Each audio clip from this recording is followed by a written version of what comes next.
What's going on, guys? And welcome to Rabbit's Used Cars. I love going in hot because when Matt, the camera guy, jumps, I know the sound is just right. I get asked this all the time, and I figure it's time for me to give you guys a little update. You know, I've always had a knack for knowing what was going to be the next hot thing, and and I've called it damn near spot on every time.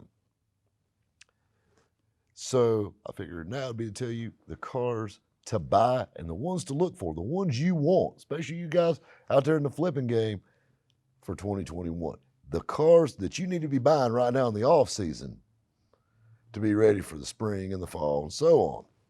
I will tell you something. The pandemic has been friggin' insane. Usually when something like this happens, business slows down. It's crazy. I don't know if people are just sitting at home, they ain't got nothing to do, and they're buying cars online. But it is insane the prices on some of these cars now. Sales, I can't keep cars in stock. I'm having to sandbag selling cars to keep inventory. Literally, I hate for the warehouse to look kind of empty when people come by. So I don't put them all out at once. I have to just kind of give you a little, just, you don't want to throw out the magic all at once. You just got to sprinkle it. It's kind of the technique I use with the ladies. But anyway, never hit them with a kill shot. You don't come out swinging. That's what gets you married. Don't do that.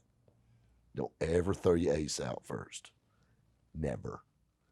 Never, ever. Cars to buy for 2021. I want to tell you something. I hate to sound like a broken record. OBS Chevrolet trucks. But it is. These things have went nuts, but they're still out there. Hell, I bought two today. You can still find them for a good price. Just got to dig a little deeper. You got to look a little harder. I mean, this is so crazy. You see these same trucks, condition damn near the same. One's $3,500, one's $13,500. This guy's been watching my channel. This guy hasn't. That's the difference. Buy them. Short bed, regular cabs, even your nice extended cabs, two-wheel drives, even the Z71s. Holy shit, four-wheel drives. Four-wheel drives have gone ape shit. Nice, low mileage Z71s, condition is key. But the one thing with the OBS trucks that you've got in your corner is everything to repair these trucks, restore them, all the little knickknacks, all your lights, everything is so inexpensive and so easy to get that you don't have to necessarily buy one straight out of Pawpaw's garage that's absolutely perfect. If you can just find a nice one, you got money to be made. So definitely OBS trucks, 88, 98 Chevrolet trucks, go for it. The only thing I warn you about, stay away from the V6 trucks, stay away from the 305 trucks. 305 trucks aren't horrible, but the V6 trucks, don't want them. It's like bad dope. That shit won't sell. You don't want the V6 trucks. You want the V8 trucks. And for God's sakes, whatever you do, I've already had a couple people send them to me, ultra rare. The 6.5 turbo diesels that they put in the half tons. I would rather have a sister working in a whorehouse than a 6.5 diesel in my facility, in my presence. I say that. Stay away from it. It's the devil. Fox Body Mustangs. We picked up this little 7-Up drop top car down at the beach. Had a blast with it, but I want to tell you something, guys. These cars are friggin' insane right now. And I've seen this very car all the way from $5,500 to friggin' $27,000. And the only difference is mileage. They were all pretty decent cars. Now, obviously, if the lower mileage, the nicer the condition of the car. But, I mean, they're all optioned the same. They made 1,365 speeds, so naturally that's kind of the one everybody wants. But even the automatic cars are going crazy. I just saw an automatic car for $19,000 in Texas. First thought of my mind, I'd like to put their ass riding in a 5-speed for a lot less. But anyway, Fox Body Mustangs, guys, your rare colors, reef blue, Bimini blue, all that stuff. All those Ford Colt color things, whatever you guys call it. This is your time to shine. Nice 5 liters, coupes, hatchbacks, convertibles. Stay away from your four-cylinder crap. Stay away from the modded crazy stuff. It's got a carbureted small block Ford in it. You don't want it. That's too much. They want fuel injection. They still want air on them. 5-speed is a plus. Third-gen Camaros. Trailer park raise up. Third-gen Camaros have went insane. A year ago, you could buy the nicest third-gen around. 7,500, $8,000. That same car now is about 16 to 17 grand. You know, they're very lackluster cars. You know, the 352 import, 305 import cars, you know, your IROCs. These things are really going crazy, especially nice. Condition is everything on these cars. And I've noticed that your later model third gens, like your 92s, like the 35th anniversary ones and stuff like that, they're not hitting on a whole lot. But like your 85, 6, 7, 8 IROC Z28s, those are where it's at. Something else that's really funny. The polar opposite is of the second gens. The Trans Ams aren't really doing anything. The Camaros are bringing good money. Trans Ams ain't hitting on a whole lot. The GTAs, things like that, they're doing okay. But everything else, it's not really pumping. But the Camaros are red hot in the third gens. Where in the second gen Camaros, everybody wants a damn Bandit Trans Am.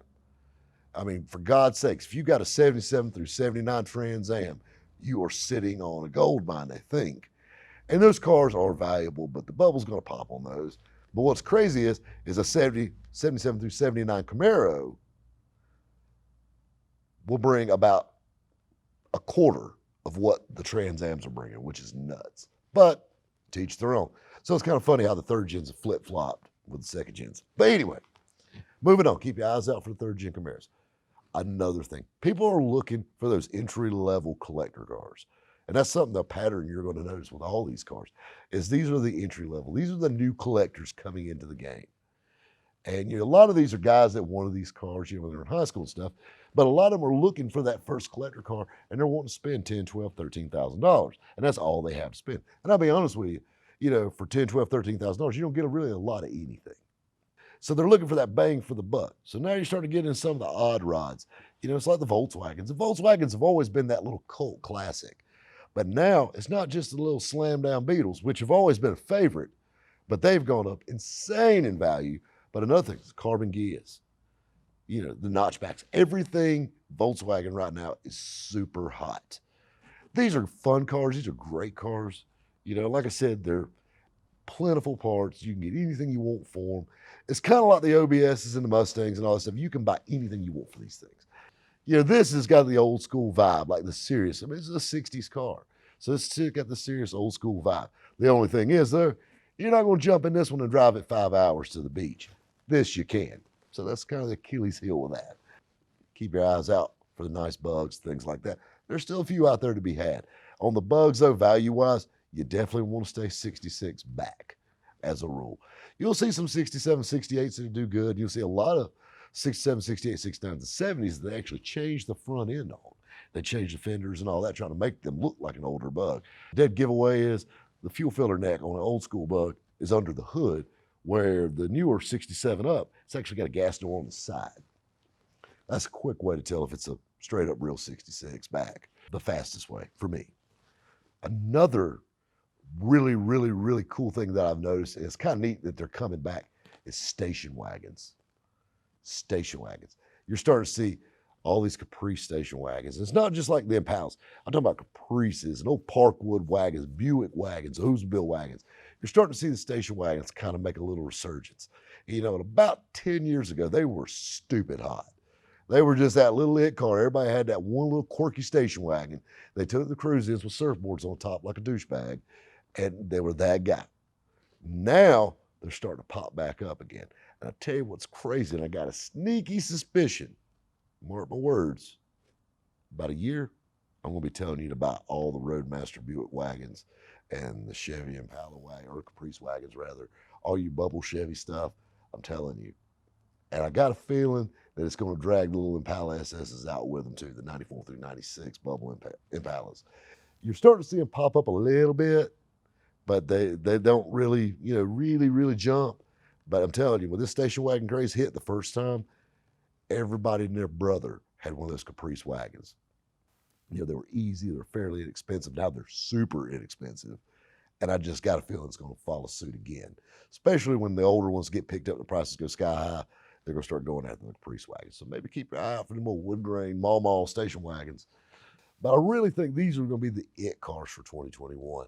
You know, and I mean, C10 trucks are always going to be hot, and there's always going to be other things. But these are the entry level hot cars to buy and sell that are going to make money. That I mean, I think it's pretty much proven fact. I think my track record speaks for itself. Guys, get out there and find some cars, make some damn money. That's sure as hell what I'm going to be doing. We'll catch you next time at Rabbit's Used Cars. Yeah, right. 11:30. Love it.